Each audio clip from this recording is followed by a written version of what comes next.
Chapter 11, The Edge of Night. It was a surprise to find both Ari and Caleb waiting in the infirmary, as well as Vanessa. They're gonna support their friend, of course they're there. I suppose they'd been together when she got the message about her sister. And now, Magnus was inside the room with Vaughn, while the rest of us were sitting in the hallway waiting. So we don't know what happened? Well, you said something about fatigue, but it seems like it's more serious than that. They said something about a precog event. Must have been a hell of an event. They can leave bishops with pretty severe trauma sometimes. Physical and emotional. I wonder what she saw. The Moirai receive a special nano-expansion that allows for the recording of precog events. It's difficult to decode the information, though. Wow, that sounds fancy. So it actually records what they see. Precog events, from what I understand, are like dreams. Even if we record the images, sounds, voices, without the dreamer's actual thought process and perspective, they can be confusing. In other words, without her to interpret it, it may take some time. What about you? Magnus ran out of our meeting when he heard you were stabbed. I thought he was playing it up like he does, but it seems like he was actually worried. He only came to check on me. I don't know what the hell you did to get him to care about things again. I didn't do anything. And he cares about... No, he doesn't. He acts innocent and pretends we're a big family. But he doesn't give a shit about anything or anyone here, Morgan. He'd throw us all away in a heartbeat. Is that true? Is that fair? Ari definitely agrees with Caleb's sentiment going off of his expressions here. It's so difficult. He doesn't... I can't even imagine being in a situation where you've grown up with people that you were super close to, and you've just forgotten all of it, but everyone else remembers, and you're trying to live up to a memory, but it doesn't feel authentic to you anymore because you have none of the context. None of the feelings are there that should be there. So, like, of course there's going to be this huge disconnect.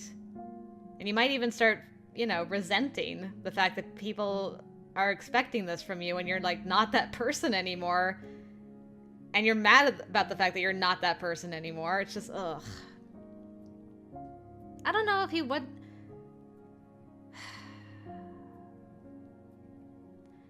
He might not care in the way he would have cared if his memories had not been scrambled, but I think he still cares about you guys. Maybe I'm wrong about that. Maybe I'll have a horrible revelation about this, but I'm gonna stick by that until otherwise proven wrong. Maybe he was thrown away first. Oof. He wasn't thrown away by these guys. Always go affectionate, of course. I don't think that's true, though I can understand why you see it that way. I think Magnus also believes that sometimes as well, but it's not actually true. I'm aware I haven't known him as long as you, but he's better than you give him credit for being, and better than he gives himself credit for being. But this place doesn't seem to bring out the best in people. Well, that at least is something I agree with. She put that in such a nice way, without actually getting into, did you know your boss's brain was scrambled and he literally doesn't remember anything? She was just like, you know, this place sucks and it does terrible things to people. And... you know, Magnus is kind of on the same page as you guys, that he's like, I think I'm terrible and I would throw you away, but she's like, I don't get that sense. I don't know about the rest of that. I can't imagine what you see in him. Liar. He gave me a sharp look. I don't think that dysfunction between the two of you is sincere. You know that he struggles. Maybe you can't see what all he struggles with, but you realize it's been hard for him. Your frustration isn't that you think he's a bad person. It's that you know he isn't. Yep, that's it. She hit the nail on the head. The corner of Caleb's mouth went up. Look at you, analyzing everyone around you all professional-like. It's not like any of you are that complicated.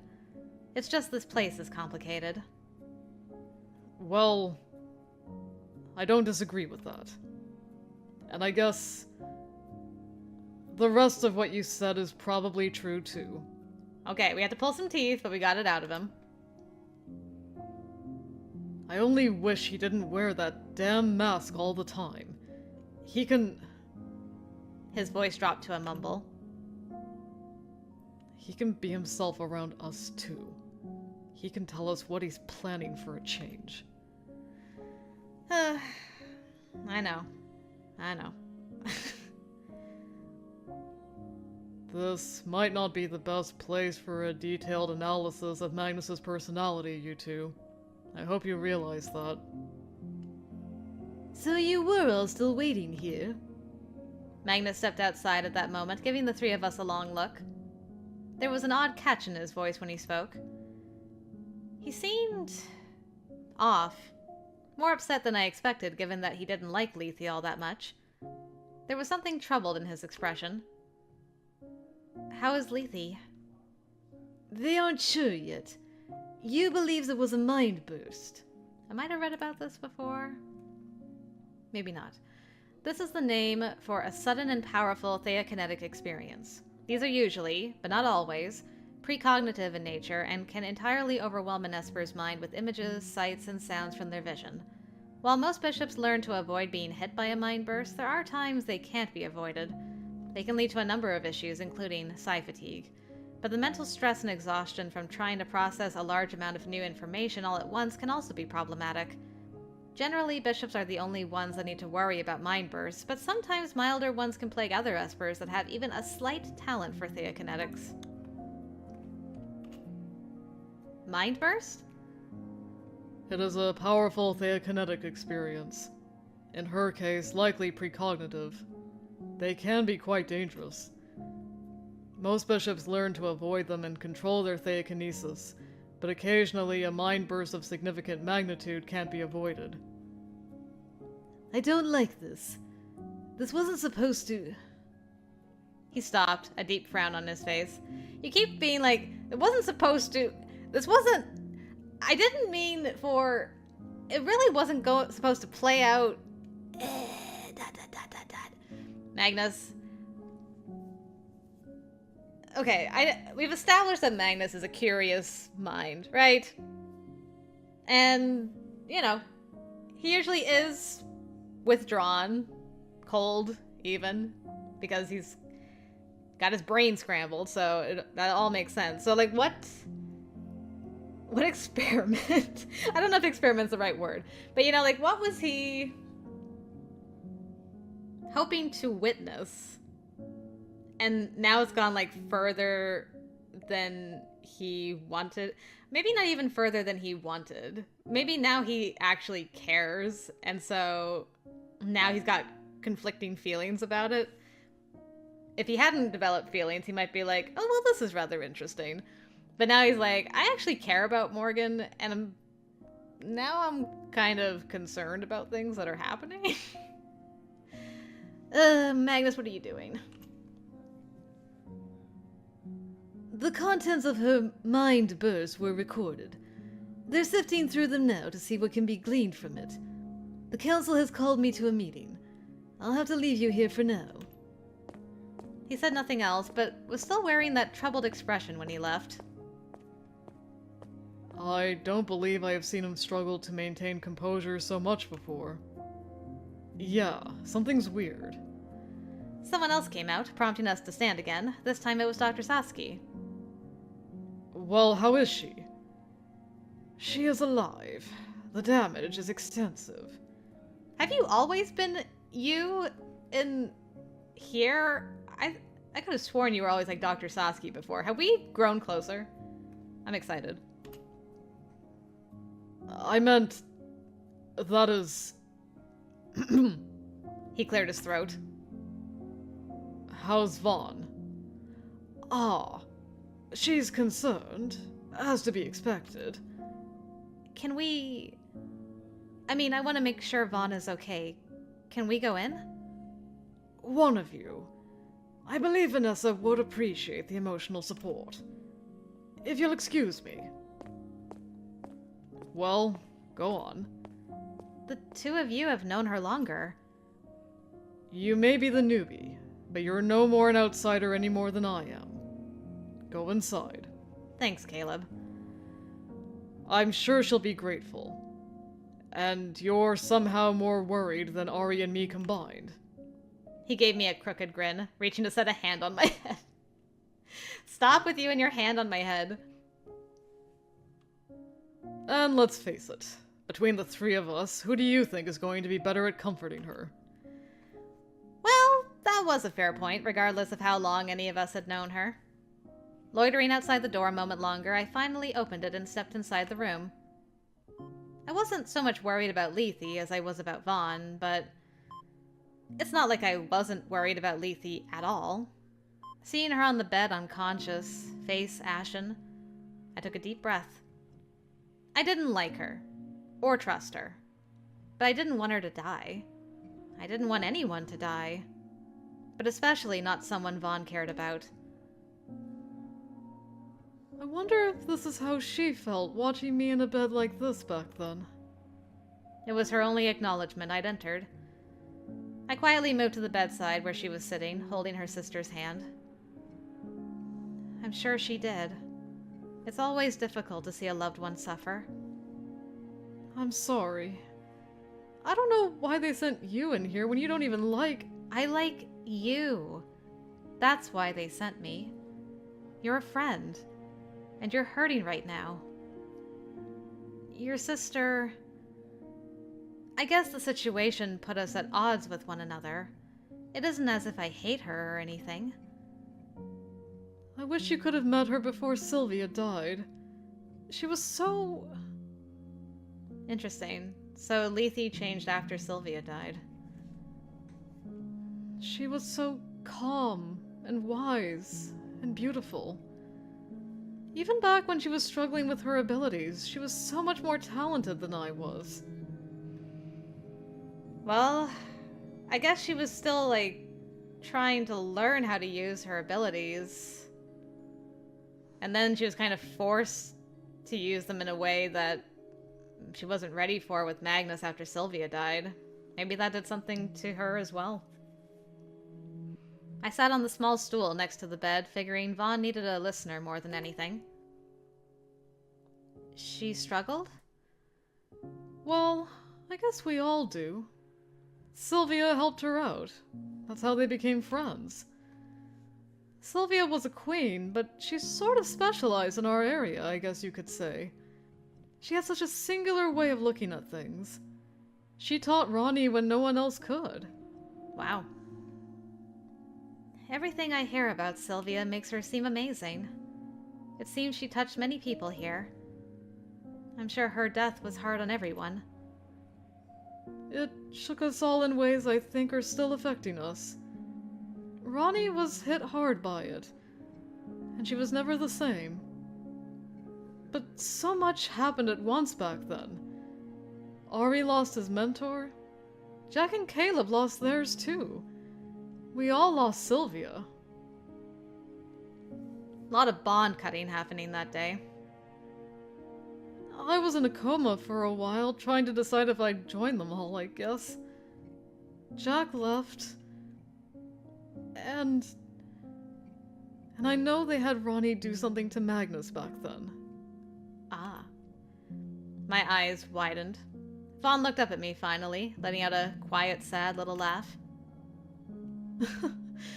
You don't need to look so shocked. She's my sister. I know her abilities better than anyone.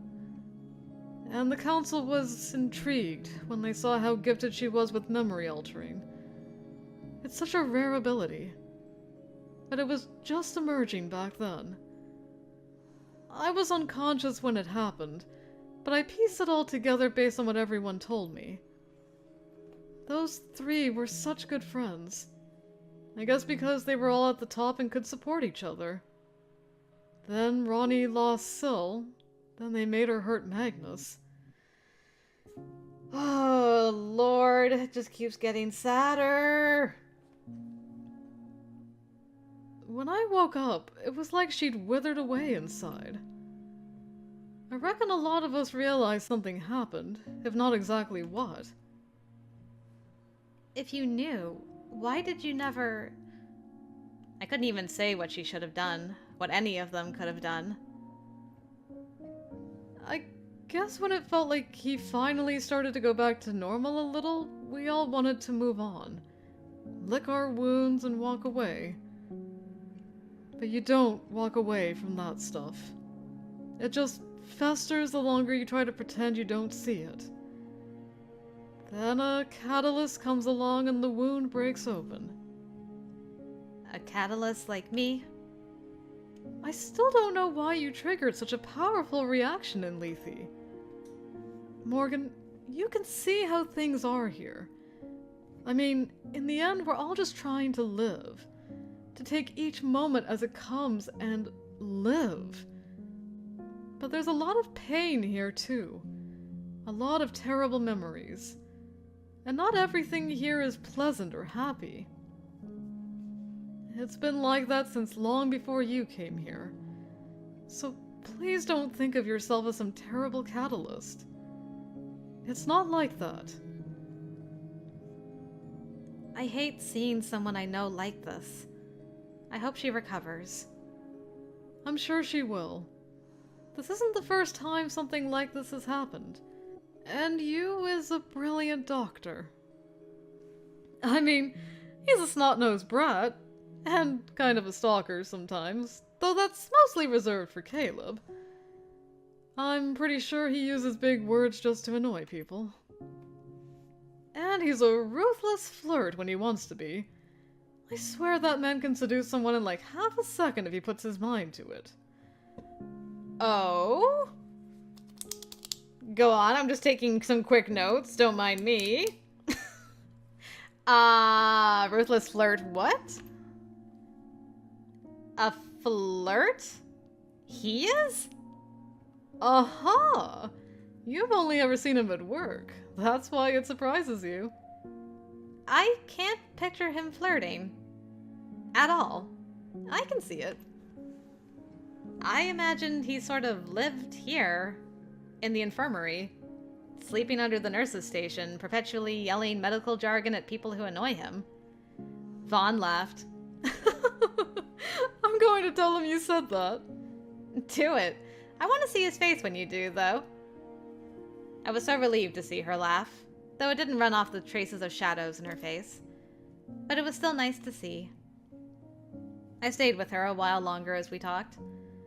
Though I got her to laugh a few more times, the conversation was subdued and quiet. Lethe didn't stir the entire time.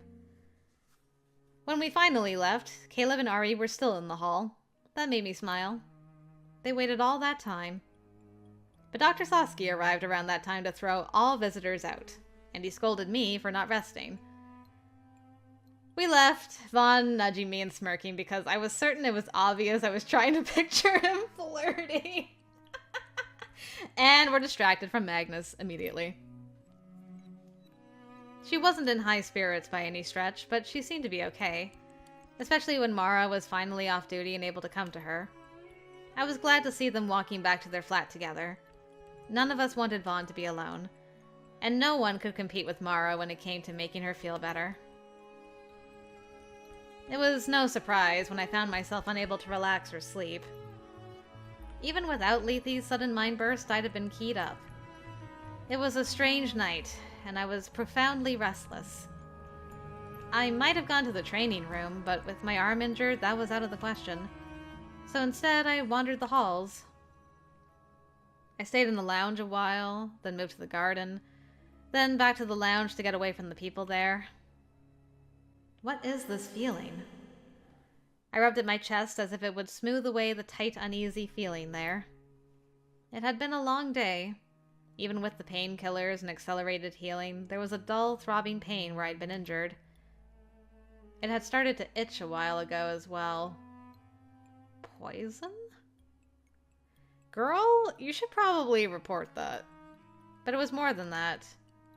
Persistent anxiety followed me as I roamed the tower. It was just a long day. I kept saying it, but when the itchy feeling spread to prickly tingles all down my arms and spine, I had to admit something else was going on. To be honest, since I arrived, I hadn't put much focus into theokinetics, nor had I had any real premonitions. But this was feeling something like that. I had finally decided I needed to just go wait it out in my flat. I don't know about that. I was on my way there when a black and yellow blur rounded a corner and smashed into me, yanking me into the room I was passing. Hi? How many outfits do you have, by the way? What? It's me. He shut the door behind us, turning to give the locking mechanism a stare. I heard it engage. Nice. Magnus, what? I found you. I found you first. Found me first? What's going on? He was distraught, face pale, eyes wide. His hands, still on my shoulders, were shaking. They've done it. They've really done it this time. Laughter bubbled up, spilling over as he released me and dragged his hand through his hair. And he's gone crazy. Magnus, calm down. What's going on? They've done it! But I did it too! For a while, they won't be able to do anything else. I've locked them in and shut them out of the communication system. Magnus! It's the Council! I didn't hurt them. I should have. I should have killed the bastards this time. Maybe I still will. I need to show them their brand of control isn't necessary. I need to end this. I grabbed him by the arms, gripping him tightly.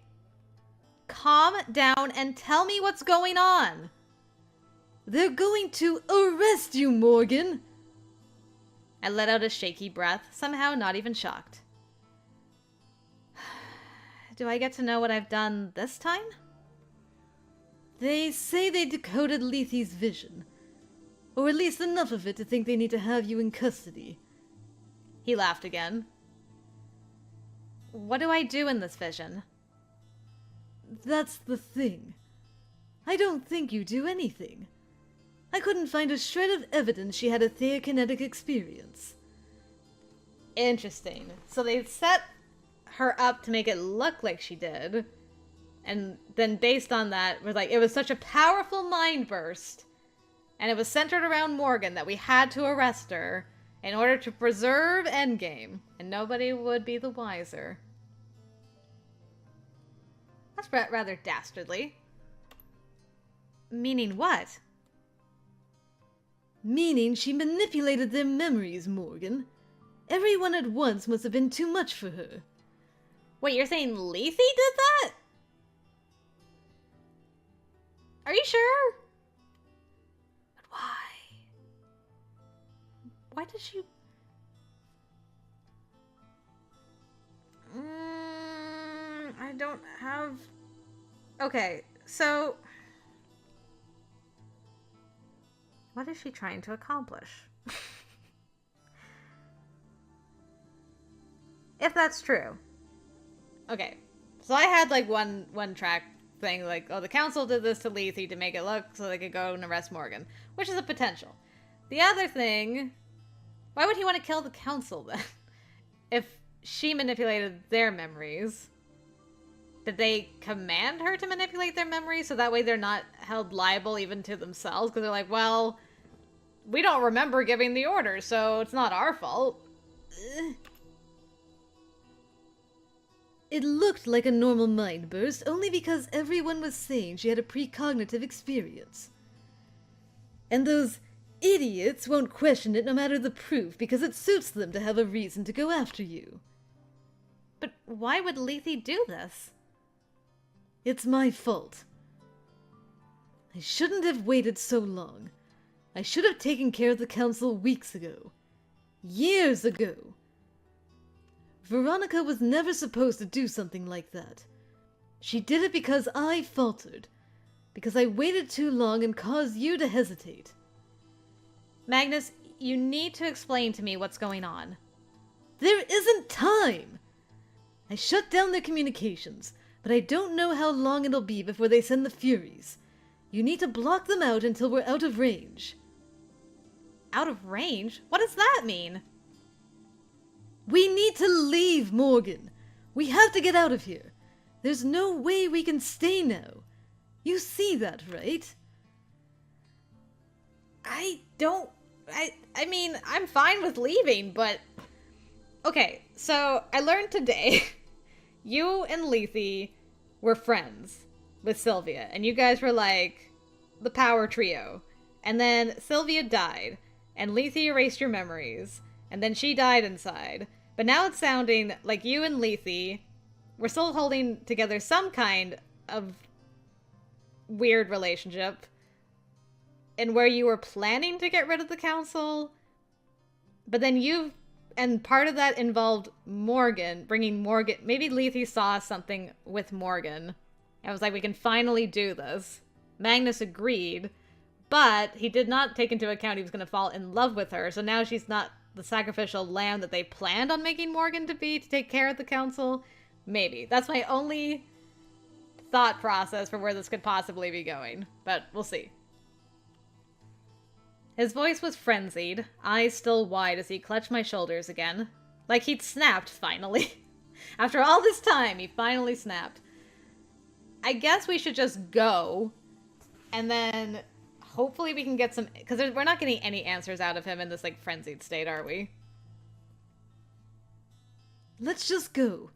I know somewhere we'll be safe. Yeah, I mean, as much as I want to be like, you gotta explain, now's not the time. I'm also not analytical or cautious, so... Are we even gonna get out of here? Alright, let's do this. I took a deep breath, trying to organize the limited information I had. I know, same girl. Magnus thought we should run. That was enough for me. Alright, but where do we go? There was a split-second look of surprise, as if he didn't expect me to agree. I mean, yeah, you are sounding like a madman, but you've waited all this time to leave, so I'm making the horrible decision to trust you, so please don't stab me in the back because of it. He pulled me to him in a disbelieving hug, an odd little laugh escaping. I'd never seen him like this before. I have a place in mind. Will we be telling the others? No. If we mobilize the guard, we'll be noticed. I hope there's a plan for what happens after we leave. I assume we'll be pursued. He let out another low laugh, this one without the same edge of panic, though. His grip on me tightened. I didn't expect you to agree so easily. You always surprise me. It's because your expectations are too low. I trust you thought this through. It isn't like we didn't know this might happen. Not this exactly, but something like it. You trust me. Shouldn't I? Sometimes I wonder. Instead of wondering about it, just make sure you're trustworthy. You're right. He pulled away and decided we at least had time for a kiss. A brief one. Priorities, sir. I can't believe the king and queen of Endgame are running away into the night. This is wild. You really are the only one I can rely on here. I'm not sure that's true. It is this time. If we're in a rush, then... Right! Of course, yes. I'll send you an image and coordinates. I think first we should get out of the tower and then move on from there. We'll be relying on your teleporting skills. Well, I've had more practice, but I haven't taken a passenger anywhere, I hope you realize. and it would be a stretch to say I've mastered it, or come even close. I recalled Magnus taking an extreme interest in my training, with Ari in particular, and pushing me to learn to teleport. Yeah, I mean, it was a wise precaution. It had been for short-distance escapes, but now I wondered how far ahead Magnus had been planning at that time. And how much had he prepared for something like this? There's no time for you to get anything or for us to take anything. Yeah, story of my life. And I'll need to rely on you for a reverse cage. I'm sorry. Sometimes my abilities are quite useless. I'm almost certain your abilities are going to come in handy. Then... ready? Nope. I got a good look at the message he'd sent me. It was a street here in Brazil.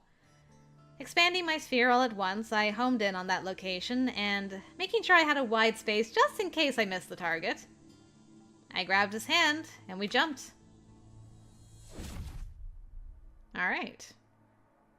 I was fine when we stumbled out onto a street in Brazil. Magnus, not so much. He staggered towards a nearby wall, catching himself on it with a gagging cough. Oh dear. I had no idea. Ari was such a terrible teacher. Sorry. I am still new at this.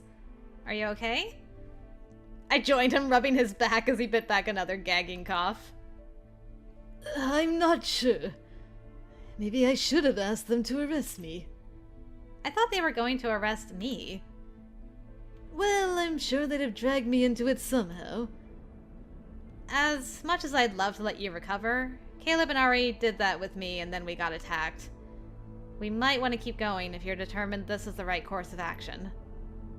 Magnus straightened, flicking a hand towards me. I blinked with startled curiosity when he somehow bypassed my message system and pulled up the image of another map and city. This is where we're going. We have to get there from here. I don't know if you can do it in one jump or many, but you should get us as close as possible. Preferably without harming yourself. We will drive the rest of the way, however far that may be. Got it. In that case... I took him by the arm, deciding I'd do this gently. If longer jumps were more difficult on passengers, I'd try several small ones. I studied the map he'd given me, then shut my eyes, expanding my sphere again. Hold on. I don't intend to do anything but. He clutched my arm as I telescoped in on a target location and jumped again.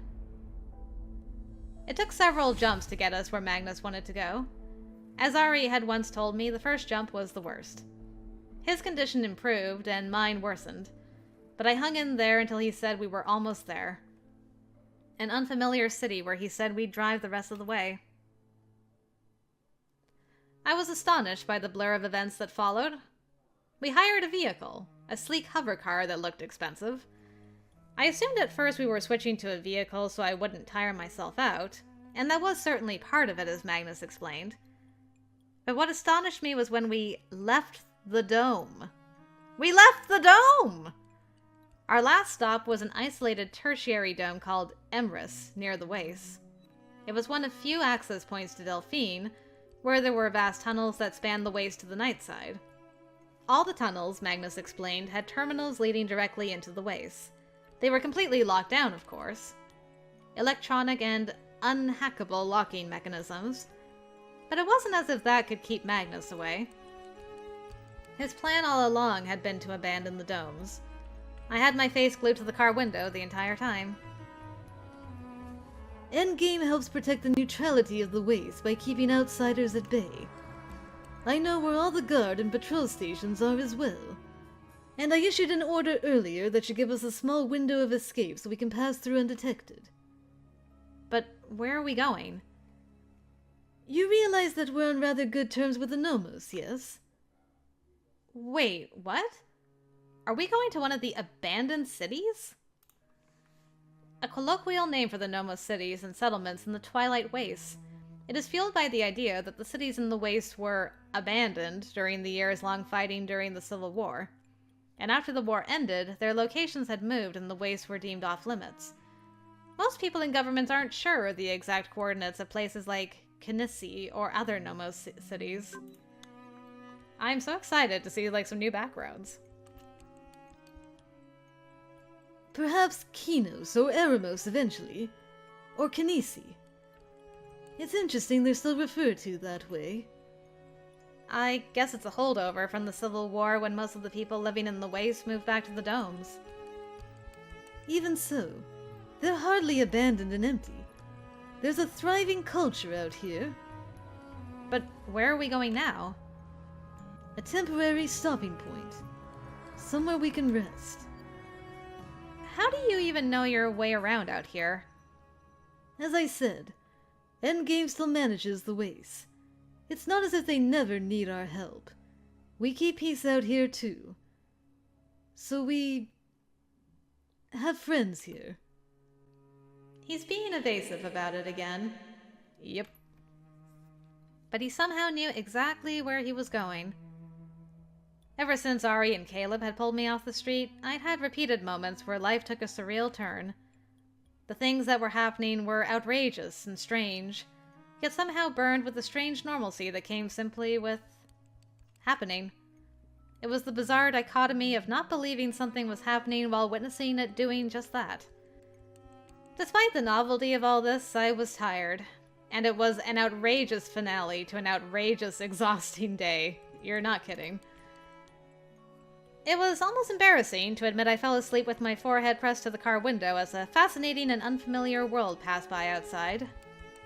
No clear destination was ahead of us, at least not for me, and somehow I could never have predicted this development. All I could do was be swept along to wherever we were going, and hope it was safer than what we'd left.